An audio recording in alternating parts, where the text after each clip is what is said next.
Aí, Oi de novo! oi de novo! Cara, eu vou apresentar o projeto de novo e vou pedir para você se apresentar também de novo, né? Porque como elas ficam salvas em lugares diferentes, para as pessoas também, quando assistirem, se assistir só uma, saber quem sou eu, quem é você, quem é o projeto. Essa é mais uma live do Cinema em Movimento, Circuito Universitário, um projeto feito pelo MPC Filmes e patrocinado pela Petrobras, pelo Ministério da Cultura. E a gente tem, além dos debates nas instituições de ensino, nas faculdades, a gente tem também as lives, porque a gente pensa também que todo mundo precisa acessar as informações, todo mundo precisa assistir um filme, mesmo dentro das suas casas, assistir a um debate, saber o que está acontecendo, saber o que as pessoas pensam, ainda mais pessoas que têm propriedades, né? Os debatedores são sempre pessoas que a gente sabe que tem propriedade para falar sobre aquilo e sabe do que está falando. E hoje a gente tem o prazer de ter a Carolina aqui com a gente, que é uma pessoa muito ativa, né?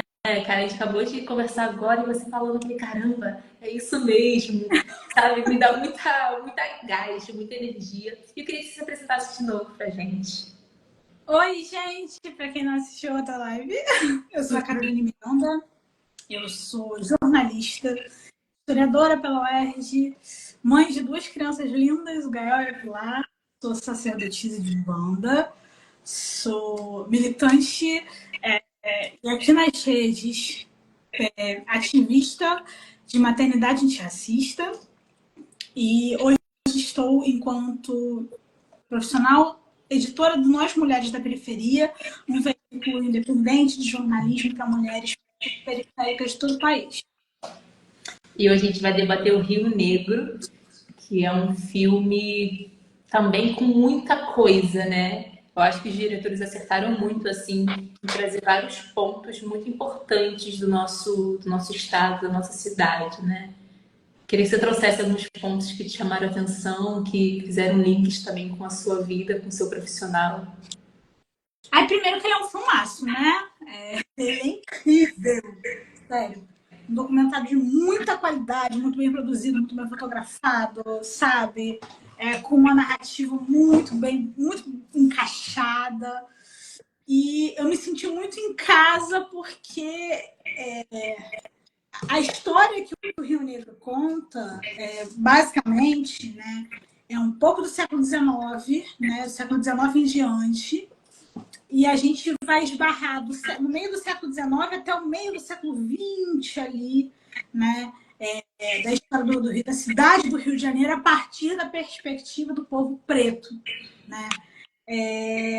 E é um documentário que tem a presença de diversos historiadores e historiadoras profissionais, diversas pessoas pretas que produzem e que estudam o Rio de Janeiro, né? Eu me senti muito em casa porque quando eu estava historiadora, né? Sou ainda, mas quando estava exercendo a profissão de historiadora, eu me debrucei sobre as mulheres pretas do Rio de Janeiro no pós-abolição, né? Na virada do século XIX para o XX. Eu estudava especificamente amas secas, né? Mulheres que eram amas de leite e permaneceram na casa fazendo a função que hoje a gente conhece como babá, né? E como essa terceirização do cuidado é e foi um conglomerado de informações muito interessante para a gente pensar como o Rio de Janeiro hoje ele é só fruto do que ele já foi, né? Por exemplo, a Inaê Lopes dos Santos, que é uma das historiadoras que fala no filme, uma grande referência nossa, assim, quem é da história, sabe, tem ela como uma grande referência, uma grande produtora intelectual. Inclusive, eu amei porque no filme ela estava sentada numa cadeira de ancestrais, né, matriarcas, né, negras. Eu achei aquilo incrível, sabe? Esses pequenos detalhes do filme são muito bons, né? O cenário, né, onde os especialistas falavam foi muito bem construído, muito lindo. E ela fala bastante sobre o haitianismo e o medo do haitianismo, né? Para quem não sabe, o Haiti foi um país colonizado pela França aqui na América Latina, e o Haiti sofreu um evento muito peculiar, né? A independência e a abolição do Haiti veio diretamente das mãos do povo preto. O povo preto pegou em armas e depois o governo, né? E ele mesmo se proclamou independente da França, né? E foi um evento que deu certo, né? Eles realmente botaram o colonizador para correr. E o Haiti é um país extremamente preto hoje, muito por conta disso, né? Muito por conta do seu processo de independência e de abolição da escravatura, né? Que foi feito por eles. Então, o medo do haitianismo, ele rondava toda a América Latina, né? Inclusive o Rio de Janeiro, que era uma cidade extremamente preta, né? Tem um trecho que um dos historiadores, um dos especialistas fala, que eu achei incrível, né? Que é: entre meio-dia e 2 da tarde, não se ouvia línguas europeias, só se ouvia línguas africanas. Por quê? As pessoas parecem... quando a gente estuda a fundo como era o cotidiano do Rio de Janeiro do século XIX, as pessoas ficam um pouco surpresas, porque elas estão acostumadas a ver novela e achar que era aquilo, né? O povo branco não ia para a rua, né? Branco não ia para a rua. A rua era um espaço inseguro para o branco, né? Se você fosse uma mulher branca, então não existia essa de você ficar desfilando de sombrinha, que nem assim a moça. Isso não acontecia, gente. Não acontecia. A mulher branca, ela só saía de casa para ir para a igreja, para prestar caridade, ajudando num hospital, numa santa casa, né? Visitar a família e voltar para casa, sabe? O espaço da rua é um espaço preto. E essa delimitação era muito consciente, inclusive para as pessoas brancas, sabe? Era um espaço muito bem delimitado ali. A rua era negra, né? Então, não existia isso do ficar conversando, aí passeando na cidade. A cidade era insalubre, né? A cidade era insalubre. Por que a cidade era tomada pelo povo preto? Porque as condições de higiene e de sanitarismo público eram tristes. Eram muito tristes. As condições eram tristes. Então, assim, tinha dejetos na rua, tinha resto de comida, tinha resto de alimento, tinha lixo, não tinha esgoto, sabe? A água era aquela água que circulava ali, né? O rio estava em construção, né? Isso que parece que muitas vezes fica muito assim, camuflado, né? Todo mundo achava que já tinha rede de esgoto, rede de saneamento básico, rede de água, não. Foi o povo preto que construiu isso. Então, assim... Foi o povo preto que construiu os aquedutos da Lapa foram construídos pelas mãos pretas do Rio de Janeiro, né? Então, você acha que o branco queria tolerar o mau cheiro, né? E fora que o espaço da rua era o espaço do quê? Da troca, né? É um espaço... É impressionante como as coisas se complementam, porque enquanto mãe de santo não consigo deixar de ver Exu nisso, né? Exu é o dono da rua, o dono da feira, o dono da troca, o dono do movimento, o dono das comunicações. E tudo isso aconteceu no Rio de Janeiro, era justamente por isso que o branco não saía, né? O branco não saía porque ele sabia que na rua ia estar a baiana vendendo peixe, outra vendendo garrafada, outra vendendo fruta, o tigre passando para lá e para cá com os dejetos da casa, o outro escravo fazendo recado, passando recado de um lado para o outro entregando jornal. Era um espaço de trabalho. E as mãos laborais eram pretas. É óbvio que existia o povo branco pobre. Existia, claro que existia, né? Mas até eles ficavam desconfortáveis de ter que interagir, mais uma vez, né? As demarcações raciais com o povo preto. Porque eles iam fazer o quê? Né? Os trabalhadores braçais eram majoritariamente pretos, né? Então a rua era um espaço de Exu e de escravizados, né? De pessoas pretas, né? E isso construiu um evento, né? Um dos especialistas também fala isso, de que os escravizados e a população preta, porque assim, liberto, escravizado, escravo de ganho. Para quem não sabe, escravos de ganho eram aqueles escravos que trabalhavam para o seu senhor ou para a sua senhora e eles recebiam uma parte desse... Eles podiam acumular uma parte muito pequena do seu lucro para si mesmos, né? Então eles eram chamados de escravos de ganho justamente porque eles ganhavam essa parte, né? Então eram escravos que tinham certa autonomia, né? E todos eles conviviam no mesmo lugar, né? Não era um bagulho assim, pessoas pretas, indígenas que saíam dos quilombos e iam comercializar na cidade também conviviam na rua, todo mundo estava ali, né? E esse espaço fez com que um dos especialistas fala isso também, que os pretos fizessem uma outra cidade embaixo da cidade do Rio de Janeiro branco. Então existia o Rio de Janeiro branco, em que existiam os jornalistas, os profissionais liberais, porque assim, rico fazendeiro, gente, não andava no Rio de Janeiro, tá?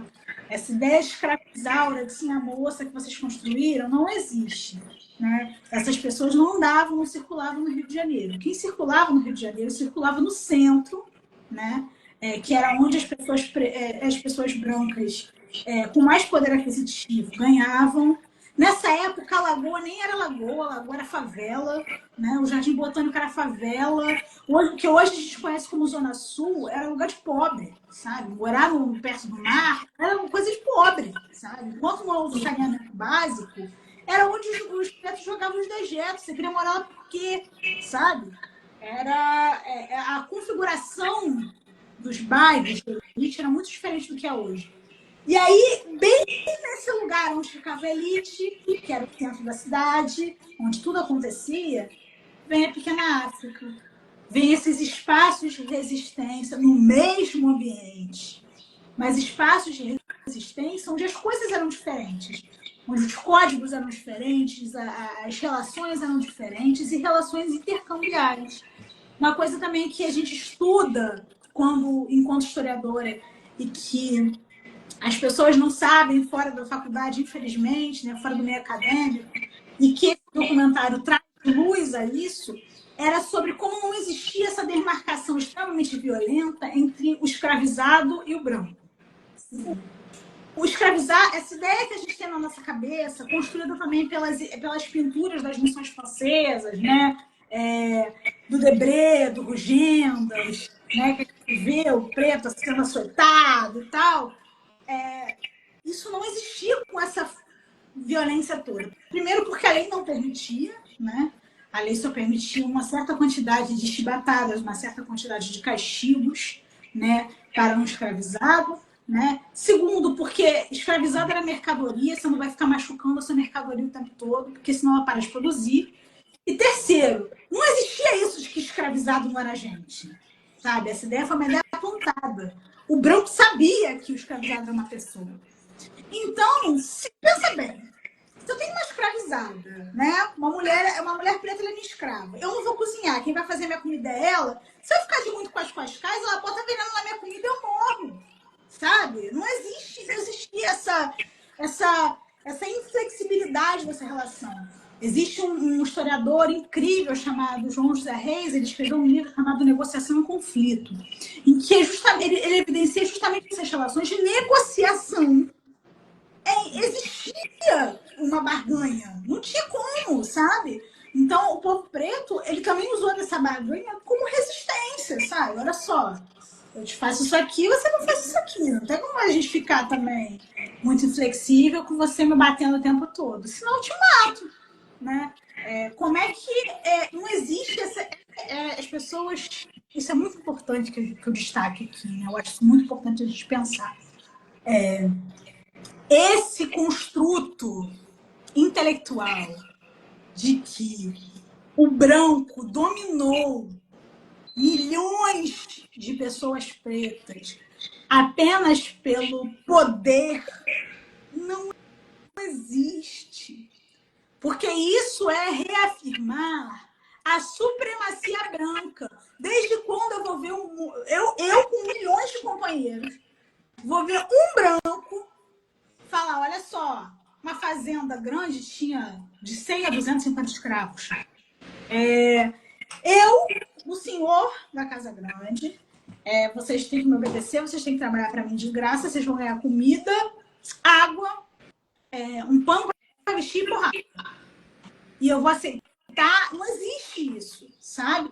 É óbvio que existia uma relação de poder baseada no capital, mas não aceitar que os pretos eles aceitavam isso de uma forma submissa, apenas porque eles foram catequizados, apenas porque eles foram lavagem cerebral de que eles mereciam aqui. Gente, isso é ignorar a resistência do povo preto historicamente. E muitas vezes a resistência do povo preto não é o zumbi, não é o cara que vai fugir pro quilombo, sabe? No Rio de Janeiro, até você achar um lugar que comportasse um quilombo, tu tinha que andar muito, sabe? Era um espaço muito urbanizado. O Morro do Castelo já tinha sido demolido há muito tempo. Então, foi existiu que existem outras configurações sociais para sobreviver, sabe?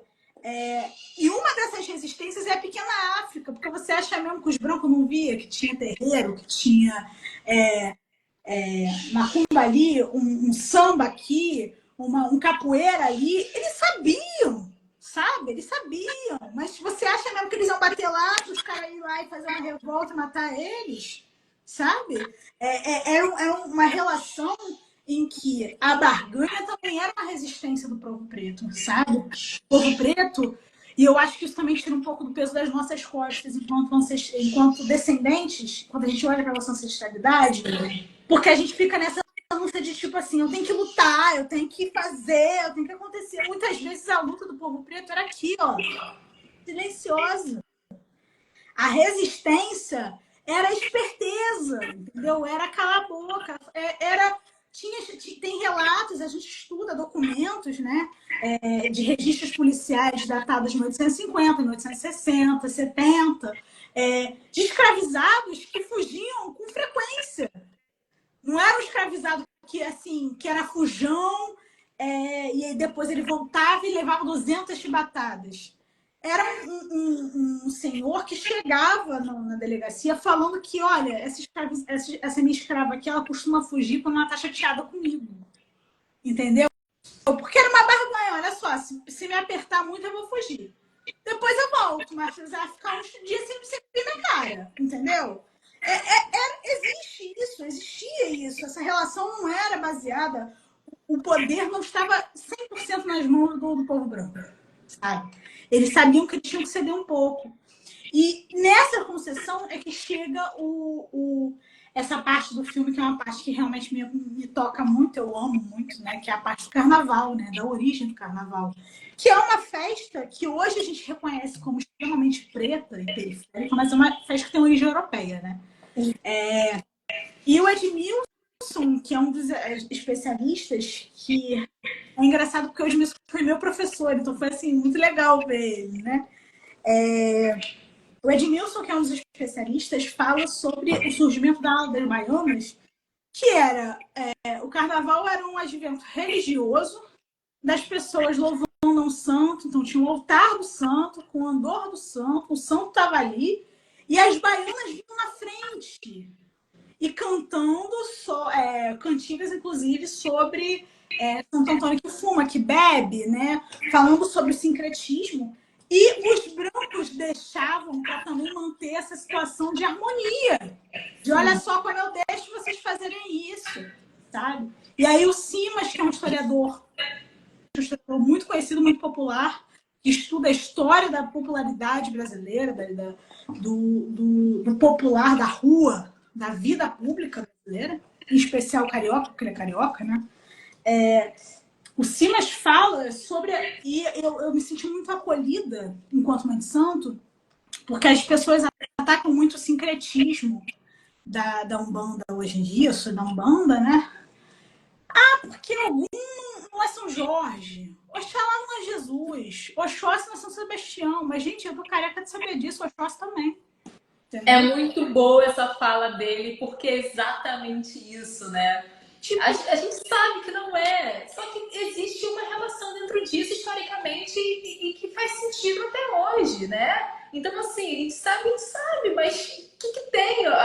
Tem toda uma outra história por trás disso, né? E, infelizmente, falando também de um lugar de uma pessoa candomblessista, mas que também ama e adora e reconhece toda a importância da Umbanda, e das outras religiões de matriz africana, como o tambor de Mina, como o Xambá, como outras nações, gente, sabe, não é sobre isso. É sobre outras coisas que funcionam para outras pessoas. É sobre uma senhora que vai fazer, sim, essa ligação que para ela aquilo ali e acabou, né? Ele até fala, né? Eu vou falar para um.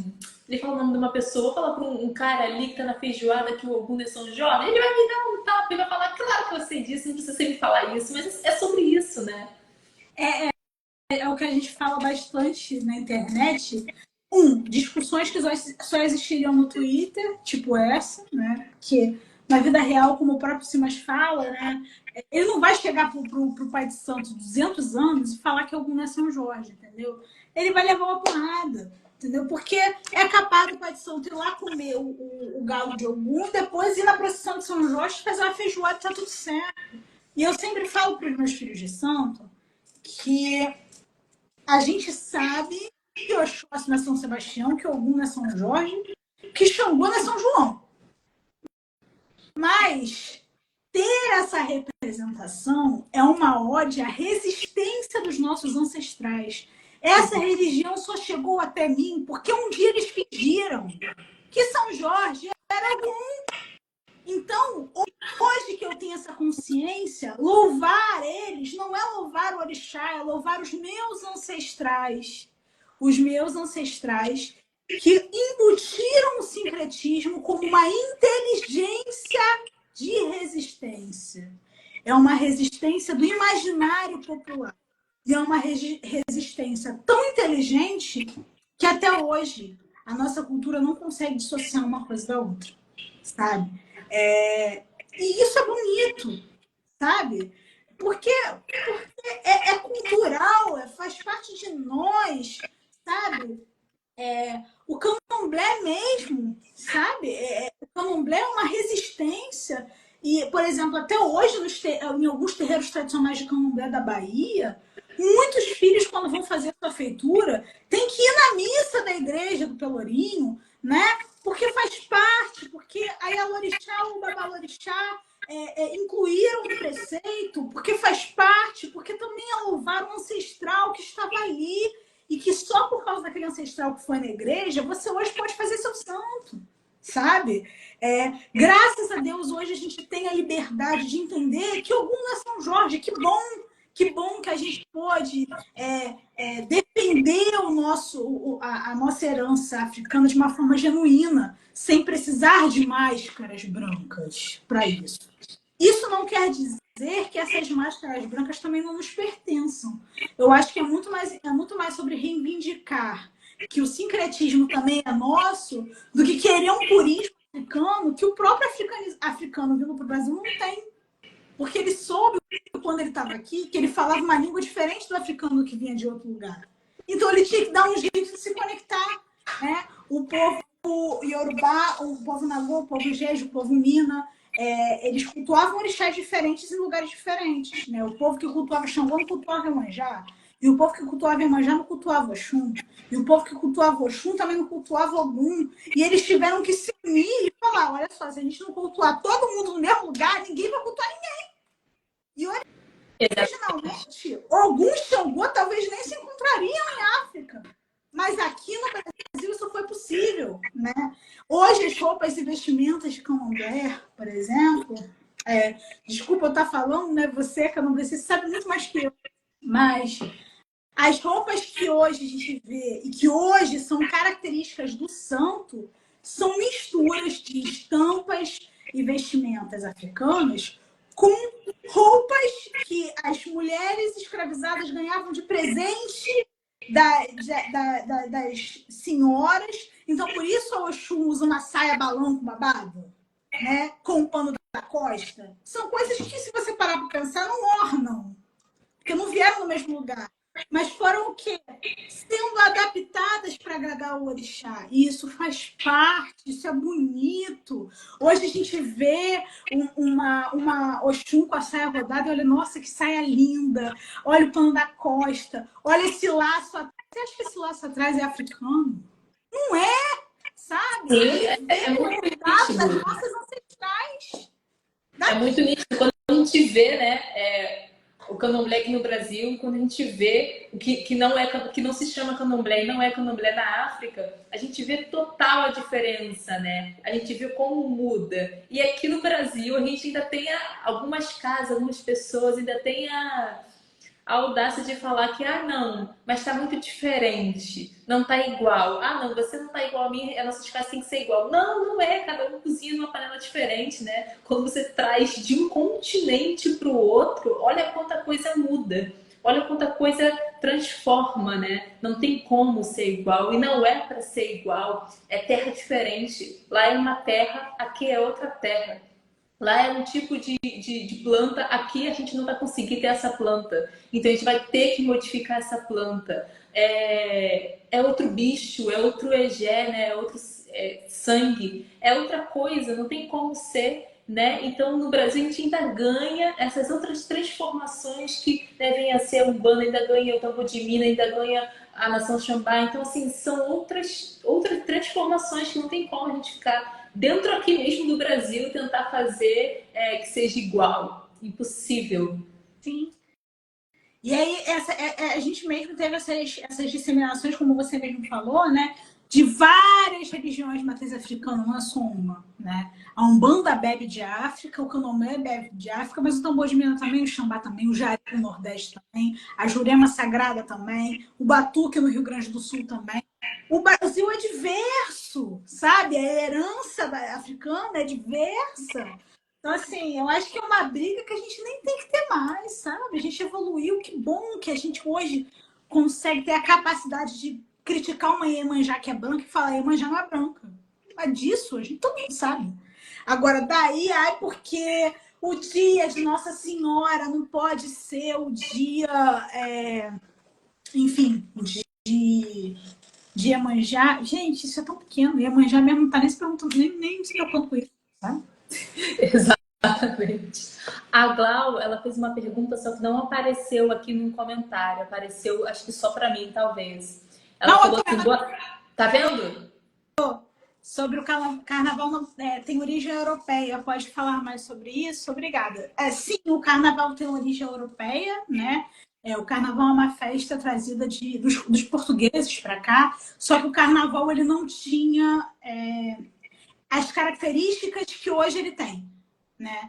O carnaval era uma festa mais religiosa, que misturava a religiosidade com a rua e tinha um conceito mais de baile de máscaras, né? Era uma festa mais ligada aos santos, e por ter uma relação muito intrínseca com a quaresma, com a Igreja Católica, né? Ele era uma festa para expurgar os pecados, sabe, da carne. Por isso se chama carnaval.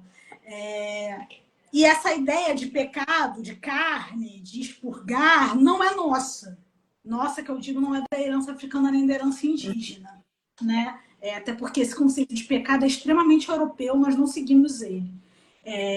E aí, só que aqui no Brasil, como o carnaval ele foi festejado como uma festa europeia, mas tinha, principalmente no Rio de Janeiro, né? O carnaval era uma festa europeia que se comemorava de forma europeia, só que com 80% da população que estava na rua era preta.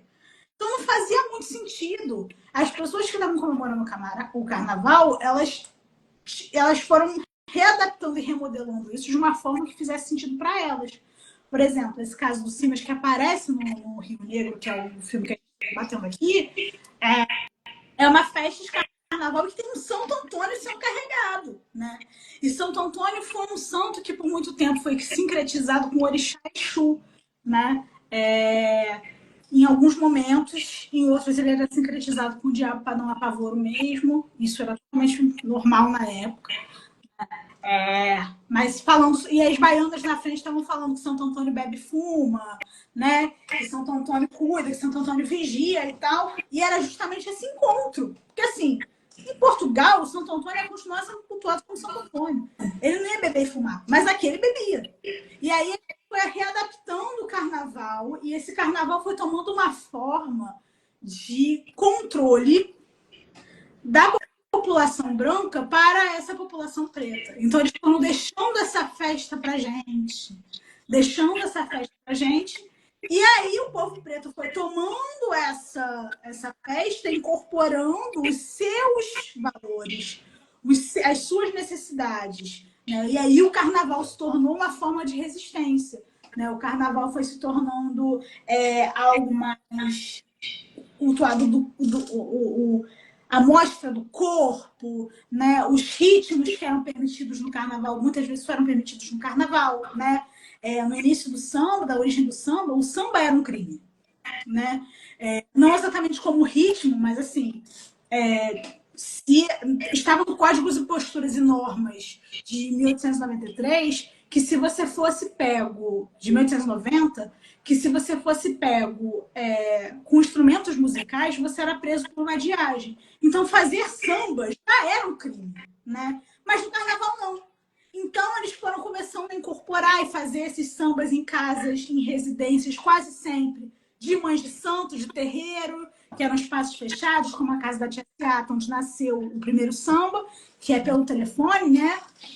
Que é uma construção popular, mas um só tomou crédito, infelizmente. E aí o carnaval foi... E aí nasceram as escolas de samba, né? Inclusive no Rio Negro, um ritmista da Mocidade, que toca cuíca, ele conta uma história maravilhosa sobre isso, né? Que as baterias, que escolas de samba eram grandes terreiros, e cada bateria tem o seu assentamento com um orixá, né? E que esse segredo, de certa forma, ele é mostrado sutilmente nos enredos e na bateria. Porque se você for carioca e acompanhar o carnaval durante um tempo, durante alguns anos, você vai perceber que as baterias de samba, apesar de terem a mesma marcação, tipo, seguirem o mesmo ritmo, né? Uhum. De estrutura musical, elas têm toques diferentes. Você consegue reconhecer a bateria pelo ouvido, né? Por quê? Porque isso veio de toques de candomblé, né? No candomblé, cada orixá tem um toque no atabaque diferente, que recebe um nome diferente. A Pami sabe muito mais disso do que eu.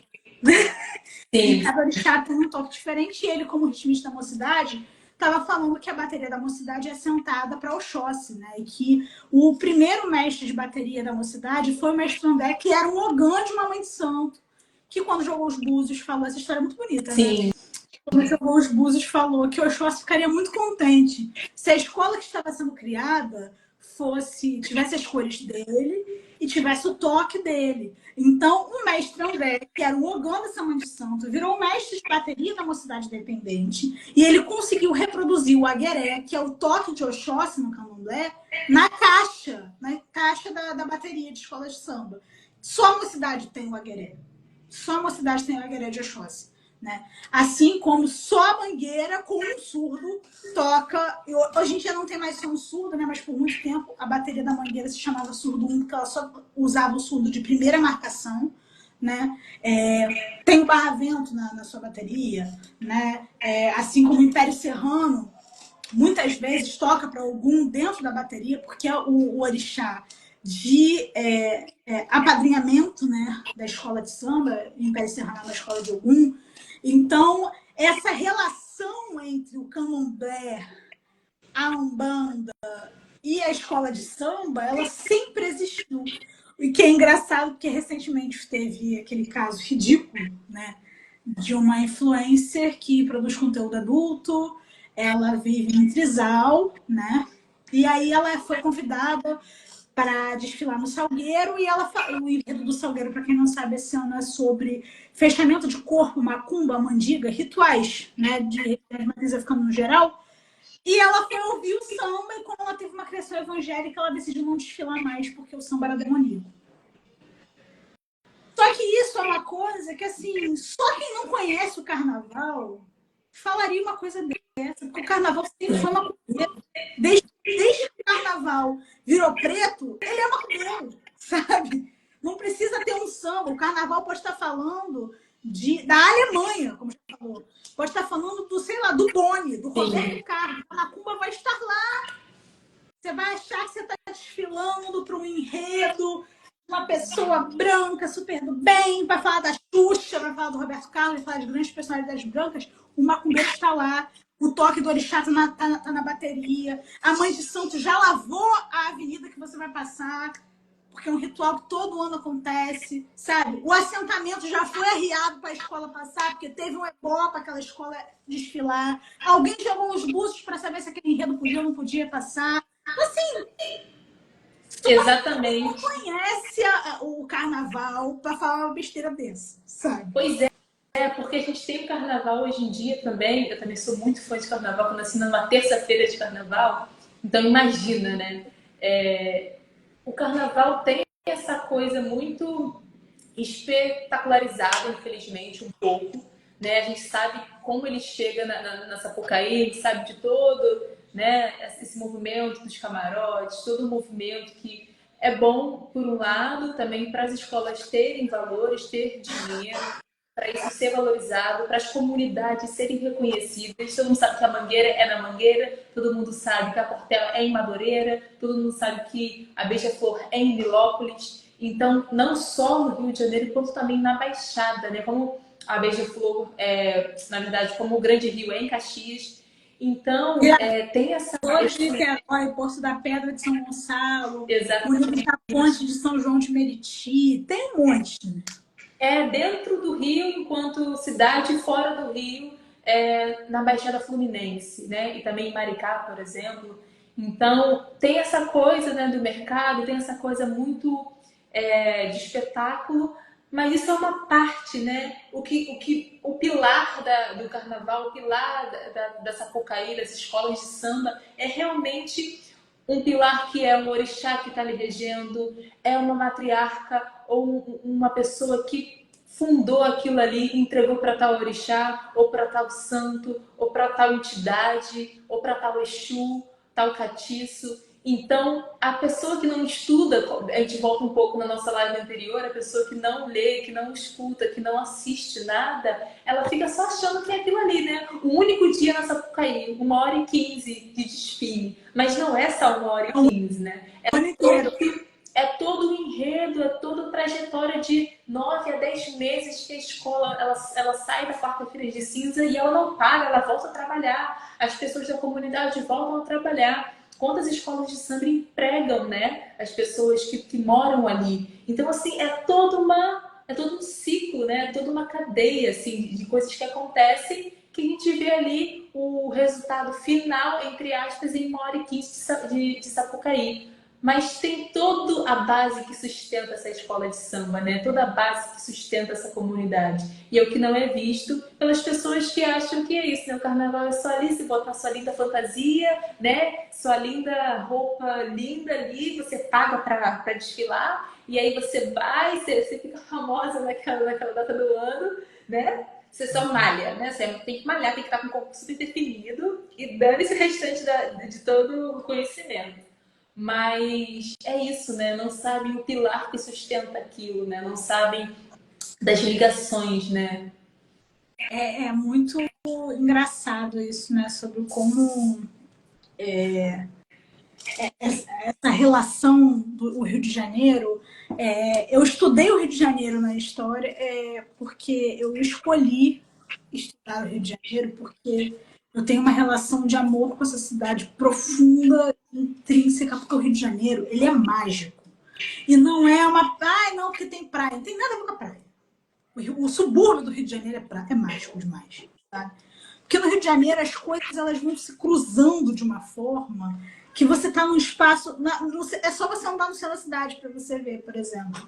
Você está andando no centro da cidade, na frente de um prédio, sei lá, da Rio Branco, tradicionalíssimo, sabe?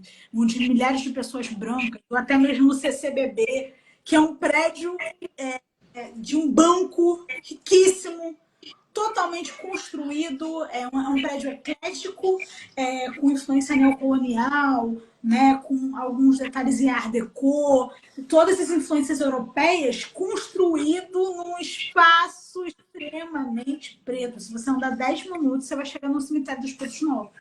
E você vê esse conflito acontecendo o tempo todo, sabe? E do lado você tem o Arco Teles, né?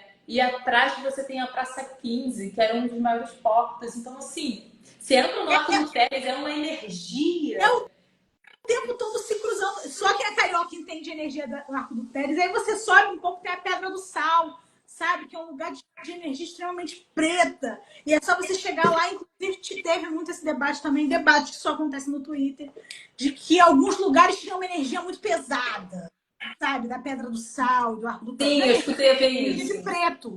Entendeu? Um lugar onde a maioria das pessoas é preta, a música que toca é preta, a história do lugar é preta, e aí você acha que é muito pesado porque você não suporta ver tantos pretos juntos fazendo coisas de preto numa cidade que é nossa. Aquela Pedra do Sal tem bases, tem construtos, tem mãos pretas ancestrais de 200 anos, 300 anos. O Arco do Teles foi inteiramente construído pelo povo preto, sabe? E aí a gente olha e fala, ai, nossa, tem uma energia pesada. Não é uma energia pesada, é energia de preto, sabe? É um cruzamento. O comentário que chegou aqui também, quando eu fui em Salvador, eu percebi muito essa semelhança, né? Do como a herança preta e a herança branca estão sempre se batendo, sabe? Elas sempre se encontram. E aí, esse caso da Cláudia Leite foi tristíssimo, né?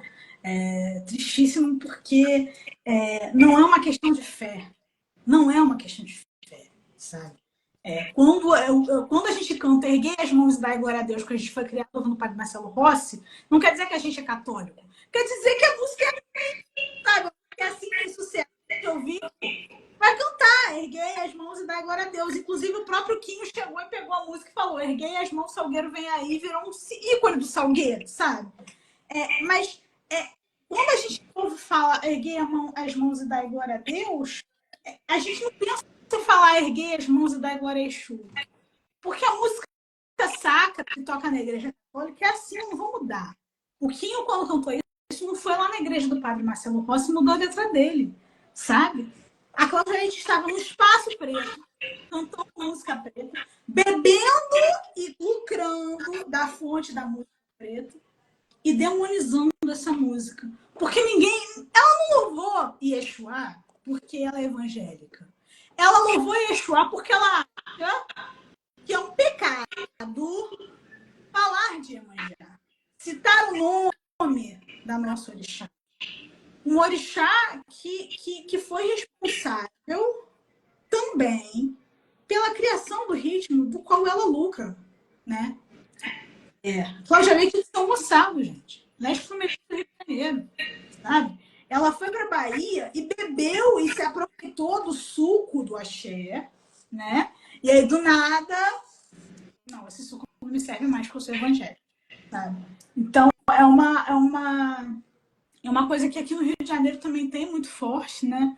Principalmente com as escolas de samba, porque a escola de samba tem um vídeo do Milton Cunha maravilhoso que fala disso, e que ele fala, ai, porque vocês vão ficar falando de orixá, de preto, de macumba? Sim, porque é um ritmo que foi forjado pelas mãos negras. Então, sim, meu amor, uma vez por ano você vai ter que ouvir sobre macumba, sobre orixá, porque tem essa crítica de que os enredos ficaram os mesmos, porque sempre fala de religião, sempre fala de orixá.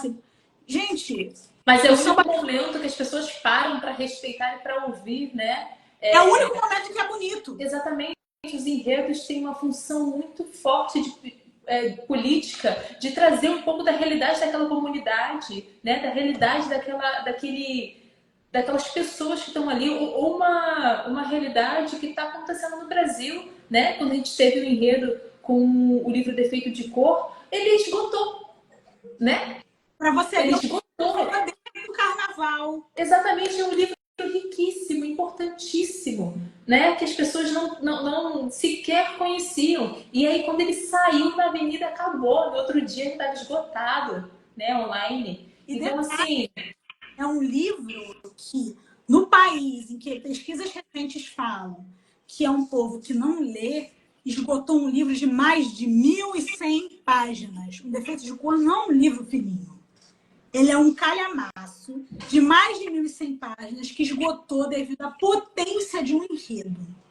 A potência de uma escola de samba que honrou as suas raízes em 1h15 mostrou o poder da história do povo preto.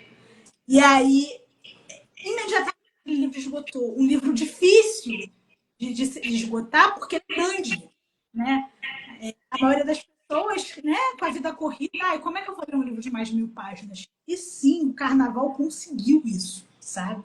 Então é um poder gigantesco, sabe? Falar sobre o Carnaval realmente a história do Rio de Janeiro, ela não pode ser contada sem ele, sabe? Não pode ser contada sem ele. E até hoje não consegue a história do Rio de Janeiro sem Carnaval, sabe? O Carnaval ele movimenta a gente, ele emprega pessoas, ele ressignifica a favela, porque assim como a macumba, a favela ela só é valorizada no Carnaval. Na avenida, na apoteose, você não lembra que tem tiro, você não lembra que tem PT, você não lembra que tem conflito, você não lembra que tem gente morrendo no Complexo do Alemão. A favela é bonita, a favela brilha, a favela vibra, ela canta. E aí você fala, nossa, olha o poder do Borel, olha o poder da Vila Vintém, olha o poder do Morro do Salgueiro, olha o poder da Mangueira. E naquele e quando acaba o carnaval, a favela volta a ser o lugar que você rejeita, o lugar que é violento, o lugar que leva tiro. E o carnaval permanece sendo a resistência em que naqueles 4 dias eles vão falar: não, a gente não é só isso.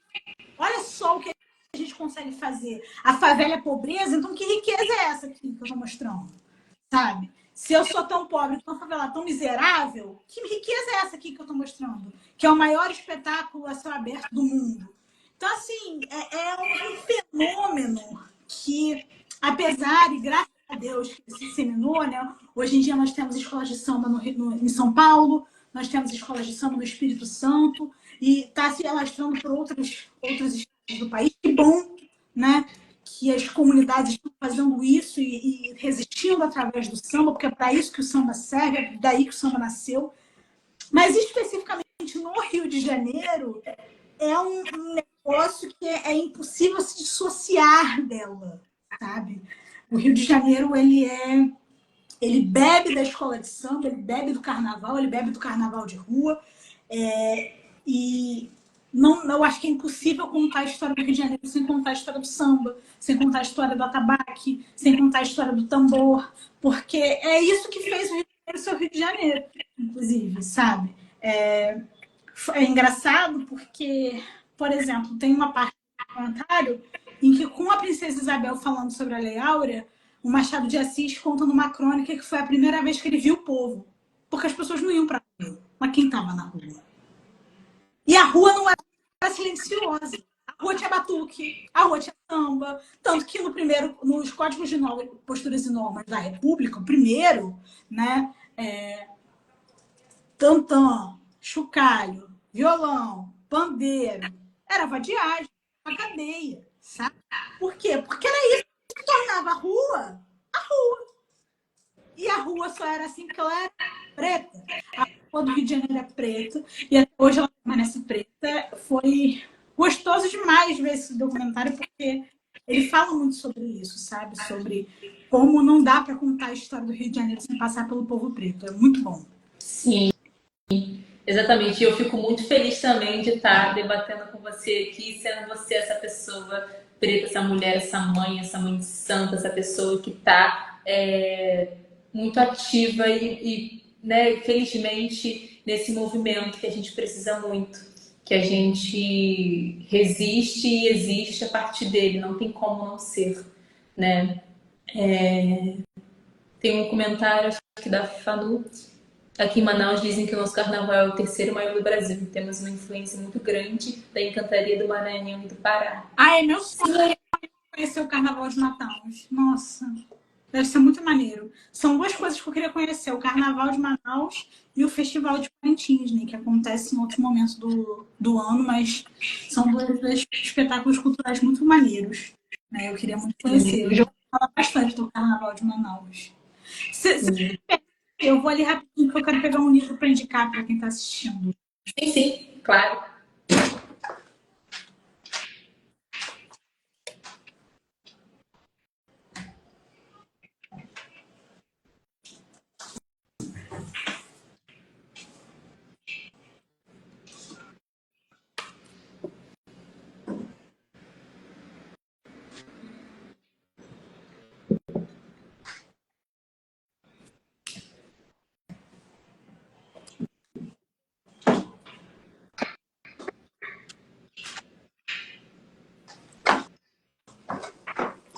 Voltei. Eu tenho a série que eu estou sempre indicando o livro, né? Que eu leio muito. Mas esse livro é sobre justamente o carnaval, né? Luiz Antônio Simas e Roberto Mussa, Samba, Enredo, História e Arte. É muito bacana. Fala sobre como foi a cultura do samba, né? E conta a história social do país inteiro, né? Não é só do Rio de Janeiro, mas também do Rio de Janeiro, porque é uma cultura muito forte aqui, né? E é um livro incrível, eu recomendo bastante.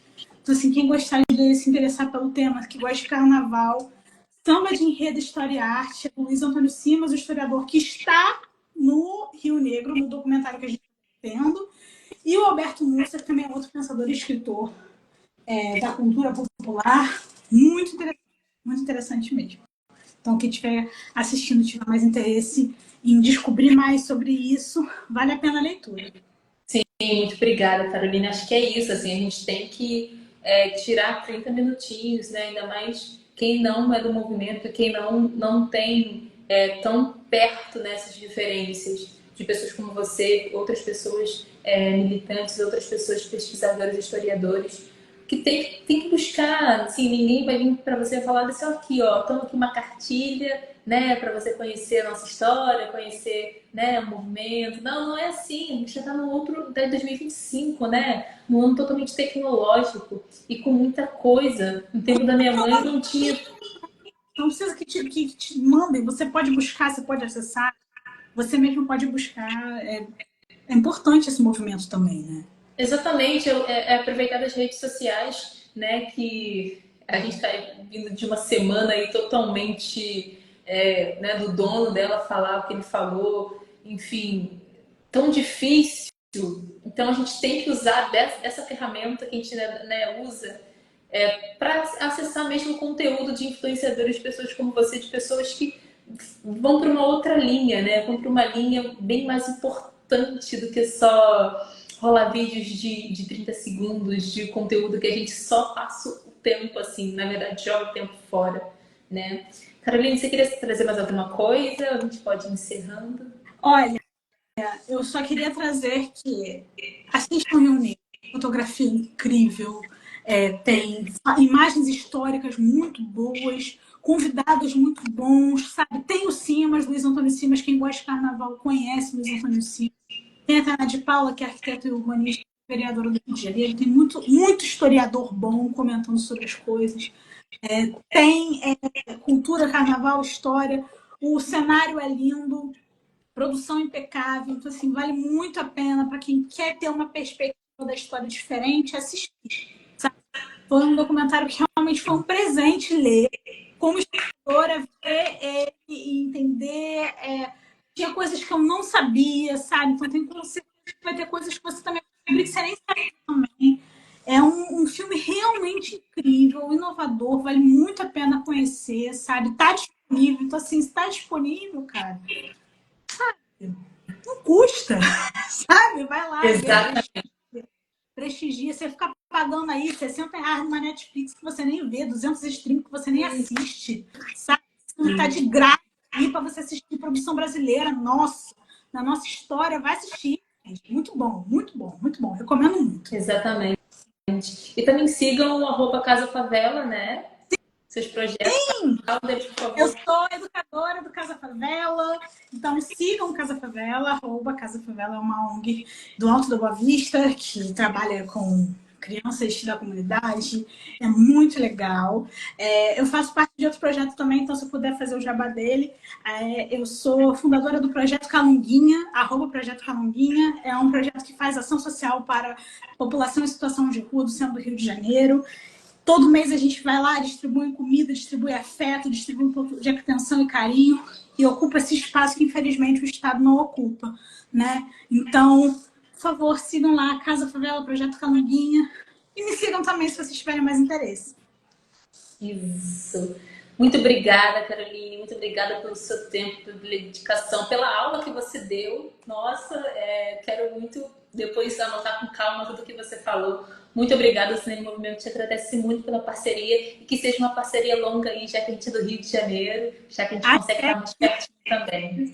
Axé. Muito Muito, obrigada muito bom, gostei por muito. comentar. Muito obrigada, gente. Tchau, Tchau, tchau.